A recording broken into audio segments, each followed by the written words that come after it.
और मैंने दो बार डीएससी नंबर ले लिया ना, और मैं तो कह रहा 2500 रुपये दे दे ये इंडियन वाले ने 2 बार ओटीपी नंबर ले लिया मैं तो डीएससी खुली काला बाजारी चल रही है। हाँ खुली 2500 तो वाला कम नहीं है, तो वो तुम्हारे लिए वो भी, और दुकान तो खोली नहीं दिया, वो दुकान नहीं खोल रहा वो पता नहीं और खेप मंगा करके वो वहाँ टंकी भी लेकर रहा हूँ। संसद से नरेंद्र गायब है, देश से सरेंडर गायब है। अरे तो सभी सारी महंगाई बढ़ा के हमारे को मार दो।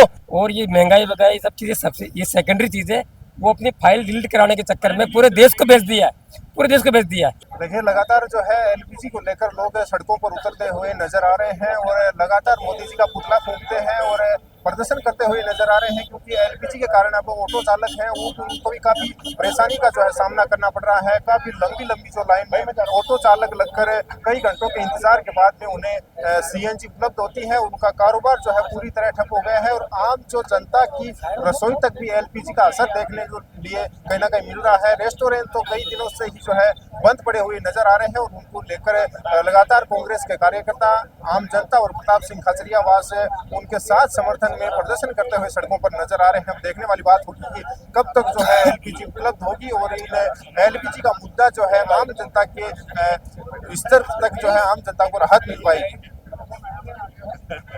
क्या लगता है आम जनता कब तक जो है एलपीजी से जूझती रहेगी? भाई साहब, सबसे पहले तो मैं आपके चैनल के माध्यम से बताना चाहता हूं कि संसद से नरेंद्र गायब है और देश से सिलेंडर गायब है।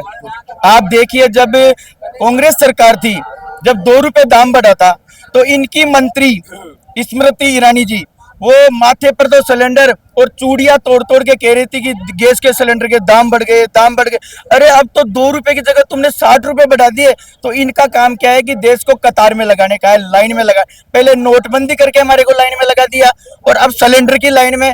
कभी प्रधानमंत्री कहते हैं कि साहब मेरे को संसद में महिलाओं से खतरा है, अभी कभी हमारे को अमेरिका से खतरा है। अरे तो आप प्रधानमंत्री हो, कोई खतरों के खिलाड़ी थोड़ी चुना हमने। आपने पूरे देश की ऐसी तैसी कर दी, डॉलर के सामने हमारी ऐसी की तैसी हो गई। आप देखिए, अमेरिका और ईरान का युद्ध हो रहा है। ईरान से हमारे कितने अच्छे रिलेशन है कि वो हमारे को आज भी हमारे को तेल भेज रहे हैं। कल भी जहाज आया है जिसकी इन्होंने फोटो डाली थी। और ये हमारे संबंधों की बात है। अंतर्राष्ट्रीय स्तर पर हमारे को इनसे समझौता करके या सबसे हमारा अच्छे व्यवहार पहले से है, उनको बरकरार रखना पड़ेगा। आप ये देखिए, जिस दिन ये सिलेंडर की मारामारी चली उस दिन ब्लैक 500 था, फिर 1000 हुआ, फिर 1500, आज सिलेंडर 3000 रुपए में दे रहे हैं। ऐसी स्थिति कर दी। इनकी मानसिकता ये रह गई कि देश को नीचे धकेल दो, देश को बर्बाद कर दो। भाजपा सरकार को ये 60 रुपए कम करने चाहिए। जैसी नोटबंदी से स्थिति खराब हुई थी, उससे दुगनी सिलेंडर के दाम बढ़ाकर इन्होंने हमारी स्थिति खराब कर दी है और इस स्थिति को समझना पड़ेगा, क्योंकि आप संसद में नहीं जा रहे। संसद से नरेंद्र गायब है, देश से सरेंडर गायब है। अरे तो सभी सारी महंगाई बढ़ा के हमारे को मार दो।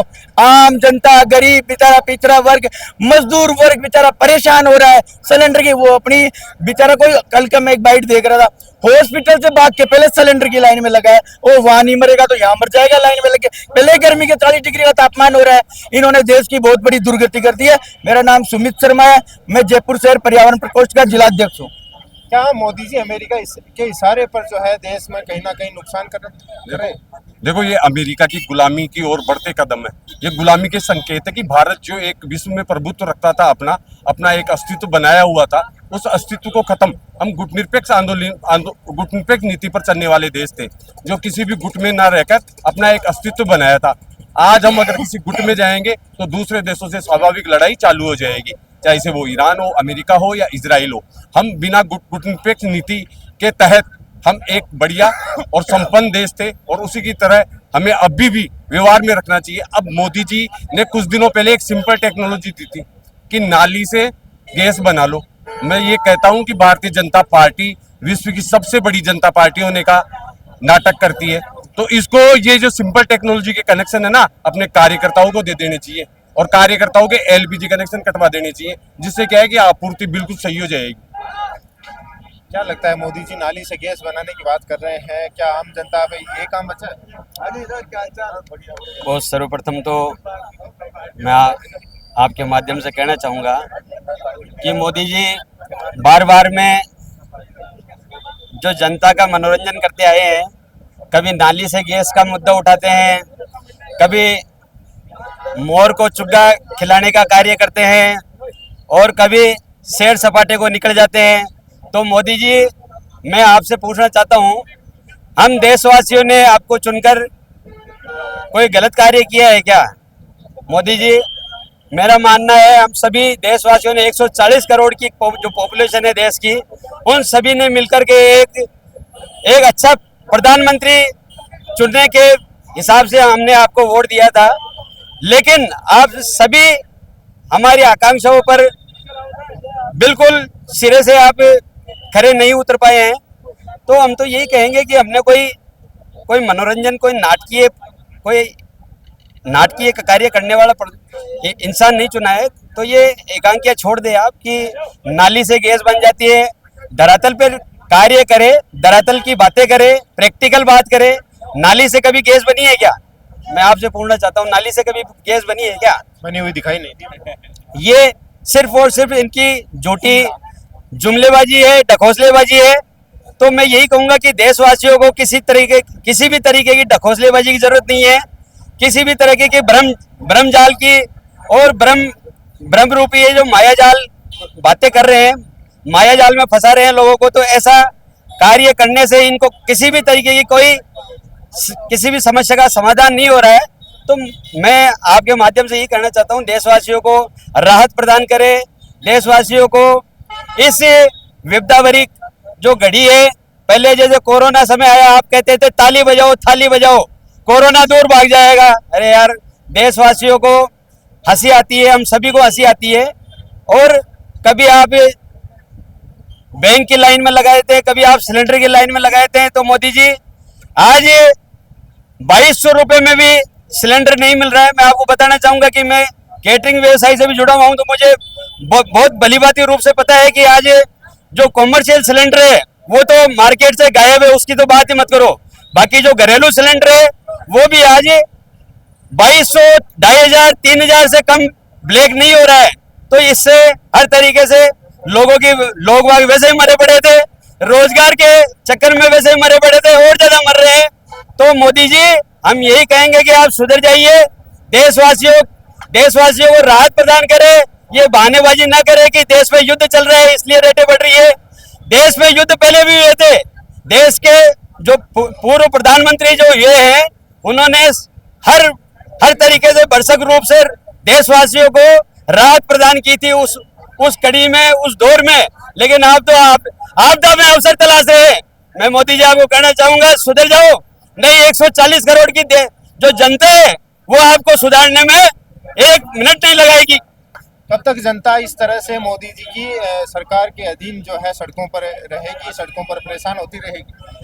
देखिए, परेशानी का तो क्या है, हमारे क्रांतिकारी नेता प्रताप सिंह जी खाचरियावास के नेतृत्व में जयपुर की 8 विधानसभाओं में हम इसका पुरजोर विरोध कर रहे हैं कि इस बार नरेंद्र मोदी जी ने हमारे घर पे वार किया है। गैस सिलेंडर के पहले तो दामों में वृद्धि करते रहे, और आज तो स्थिति ये आ गई है कि 3-3 हजार रुपए में भी लोगों को सिलेंडर मुहैया नहीं हो रहा है। आज जैसे ये मजदूर वर्ग है, मजदूर वर्ग के लोग जो ऑटो रिक्शा चलाते हैं, आज हजारों ऑटो रिक्शे रोड के ऊपर खड़े हैं। मजदूर परेशान हो रहे हैं, गृहिणियां परेशान हो रही है, देश की आम जनता परेशान हो रही है। और नरेंद्र मोदी जी विदेशों के दौरे कर करके विदेशी नीति में भी आज हमें इतना पिछड़ा साबित कर दिया है देश को। इससे पूरा देश शर्मसार है नरेंद्र मोदी जी के ऊपर। और हम तो ये मोदी जी को यही कहेंगे कि आप शर्म करो और देश की जनता को राहत देने का काम करें। सिलेंडर की आग क्या लगता है कहाँ तक जाएगी? सिलेंडर की आग इतनी लग गई है कि जिससे देश की जनता बहुत त्रस्त हो चुकी है।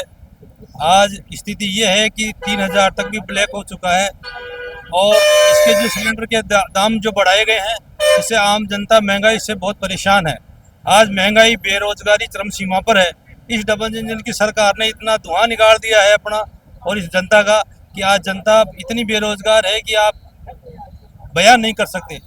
एक गरीब आदमी को अपना घर चलाना मुश्किल हो रहा है, आम जनता परेशान है, छोटे व्यापारी परेशान है, पढ़े लिखों को रोजगार नहीं मिल रहा है, सर्विस नहीं मिल रही है।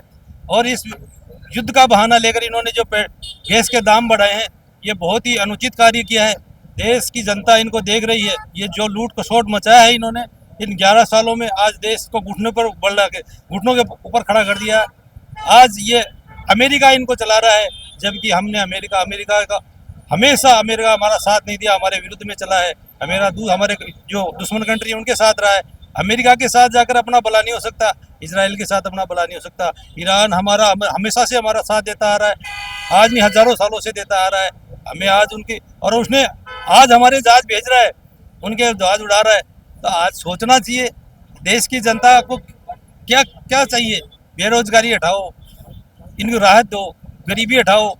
जो भी आज देश की जनता परेशान है, आम जनता परेशान है, लोगों को कैटरिंग वाले परेशान ले लो, होटल व्यवसाय ले लो, रेडी ठेले वाले ले लो, चाहे रिक्शा चलाने वाले ले लो, ड्राइविंग लाइन वाले ले लो, टू ट्रेडर्स वाले देख लो, कोई ऐसा व्यापार नहीं रहा जिसको आज परेशान नहीं है। मेरे को 8 दिन से चक्कर बुला रहे हो अपने ऑफिस में, मेरे को ना पर्ची दी ना कुछ दी, और मैंने दो बार DSC नंबर ले लिया ना, और मैं तो कह रहा 2500 रुपये दे दे।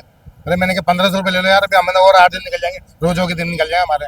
बोला नहीं ये तुम्हारे लिए 2500 रुपये। कौन सी ये इंडियन वाले ने 2 बार OTP नंबर ले लिया, मैं तो DSC खुली का कालाबाजारी चल रही है। हाँ खुली 2500 तो बोला कम नहीं है, तो वो तुम्हारे लिए वो भी, और दुकान तो खोली नहीं दिया, वो दुकान नहीं खोल रहा वो पता नहीं और खेप मंगा करके वो वहाँ टंकी पे लेकर रहा हूँ। तो सरकार ने तो यह कहा था कि कमर्शियल सिलेंडर ही बंद है, घरेलू सिलेंडर तो घरेलू लिए मैं तो, घरेलू कनेक्शन है मेरे तो, उसमें भी है ना 8 दिन तक दुकान बंद कर रखी है ना, फोन उठा रहा है। और वो जाता हूँ ऑफिस में तो उसका बेटा बैठा हुआ है, बोले नेटवर्क नहीं आ रहा, नेटवर्क के तार हटा रखे हैं, क्या नेटवर्क आएगा, पर्ची नहीं दी अभी तक मेरे को, बहुत भागा भागा। उस पे कॉल करते हैं तो गैस बुकिंग का नंबर भी बंद रखा है, कोई भी उस पर सूचना मिल रही है ना, कि कोई जनता के प्रति कोई उचित कार्रवाई करी जा रही है। तो कह रहे हैं कि कमर्शियल सिलेंडर ही बंद हुआ, घरेलू सिलेंडर तो सप्लाई सुचारू रूप से चालू है। हमारे को घरेलू दे ही नहीं रहे भाई साहब, मेरे को बहुत परेशान कर रहा है। 2 नंबर ले लिया। एक्चुअल में क्या है सर, ये समस्याएं हैं, ये समस्या को डाइवर्ट किया जा रहा है। जो हमारे देश का मुख्य सेनापति है, मैं सेनापति कहूँगा, वो एक तरह से यहाँ देश में हिटलरशाही कायम कर रखा है, संविधान को सस्पेंड कर रखा है, अपनी मनमानी कर रहा है, और जिसका नाम एपस्टीन फाइल में आ रहा है, बार बार ट्रंप से के डर के मारे वो घुटने पे आया हुआ है, पूरा देश को घुटने पर ला दिया उसने। और ये महंगाई वगैरह ये सब चीज़ें सबसे ये सेकेंडरी चीज़ है, वो अपनी फाइल डिलीट कराने के चक्कर में पूरे देश को बेच दिया है, पूरे देश को बेच दिया है। ये डाइवर्ट कर रहा है। असली मुद्दा वो है कि इसकी इज्जत, पूरे भारत की प्रतिष्ठा पूरे वर्ल्ड के अंदर गिर गई है, अंतर्राष्ट्रीय मंच पर गिर गई है। हमारी कूटनीति जो बैलेंस कूटनीति है, हम किसी भी देश पे हमला नहीं करेंगे, शांतिपूर्वक रहेंगे। करुणा और बुद्ध का सिद्धांत जो हमारे संविधान में है, हमारी विदेश नीति में है, वो सारी चीज़ों को इसने तहस कर दिया। तो नरेंद्र मोदी इसके लिए जिम्मेदार है। फिर भी वो डाइवर्ट करने के लिए कोई दंगा भी करा सकता है, वो कोई RDX का बम फोड़ करके लोगों को डान बढ़ा कर सकता है, ये कुछ भी कर सकता है, ये लोगों को मरवा करके भी और वो कर सकता है। जैसे पुलवामा कांड हो गया और कांड हो गया, ये कई तरह के इनके RSS BJP के आइडियोलॉजी वाले ना कुछ लोगों का ध्यान हटाने के लिए ये महंगाई के मुद्दे पर लगा दिया, लोगों के देश को डाइवर्ट कर दिया एक सिलेंडर के लिए।